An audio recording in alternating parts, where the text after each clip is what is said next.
शेतकरी विरोधी धोरणांचा केंद्र सरकार विरोधात घोषणाबाजी करत ठाकरे गटाचा रास्ता रोको. शेतकऱ्यांच्या विरोधी धोरणांच्या केंद्र सरकार विरोधात घोषणाबाजी करत शिवसेना उद्धव बाळासाहेब ठाकरे गटाचे पदाधिकारी व कार्यकर्त्यांनी दिनांक 26 फेब्रुवारी रोजी सकाळी 11 वाजताच्या सुमारास तालुक्यातील विविध ठिकाणी तसेच वाडेगाव येथे रास्ता रोको आंदोलन केले. वाडेगाव बस स्थानक परिसरात झालेल्या रास्ता रोको आंदोलन दरम्यान रोडच्या दोन्ही बाजूला वाहनांच्या जवळपास अर्धा तास लांबच लांब रांगा लागल्या होत्या. अमेरिकेसोबत शेतकरी विरोधी केलेला करार रद्द करण्याबाबत तसेच राज्य सरकारने जाहीर केलेल्या पीक विम्याचे हेक्टरी 17,000 शेतकऱ्यांना तात्काळ देण्यात यावे या प्रमुख मागणीसाठी रास्ता रोको आंदोलन करण्यात आले.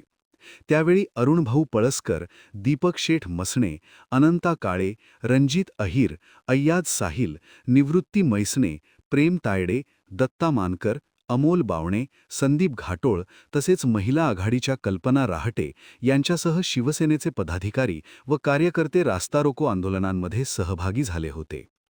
दरम्यान बाळापूर पोलीस स्टेशनचे ठाणेदार प्रकाश झोडगे यांच्या मार्गदर्शनाखाली वाडेगाव पोलीस चौकीचे प्रभारी अधिकारी, पोलीस उपनिरीक्षक संभाजी हिवाळे तसेच पारस पोलीस चौकीच्या प्रभारी अधिकारी, पोलीस उपनिरीक्षक पाटील मॅडम यांनी चोख बंदोबस्त ठेवला होता. अखेरीस आंदोलनकर्ते यांना पोलीस चौकीमध्ये 1000 ते 1200 रुपयाने कमी झाले आणि सोयाबीनचे भाव 500 ते 600 रुपयाने कमी झाले. हा शेतकऱ्यावर अन्याय झाला. या पूर्ण देशातील, पूर्ण महाराष्ट्रातील शेतकऱ्यावर अन्याय करणारे सरकार हे मोदी सरकार. या मोदी सरकारामुळे या शेतकऱ्याचे हाल बेहाल झाले. त्यामुळे आम्ही या महाराष्ट्रभर, या जिल्हाभर आमचे नेते उद्धवसाहेब ठाकरे तसेच नितीन बापू देशमुख यांच्या नेतृत्वात जिल्हाभर हे आंदोलन सुरू आहे. शेतकऱ्याच्या न्यायासाठी, हक्कासाठी आम्ही इथं आंदोलन चक्काजाम करत आहोत.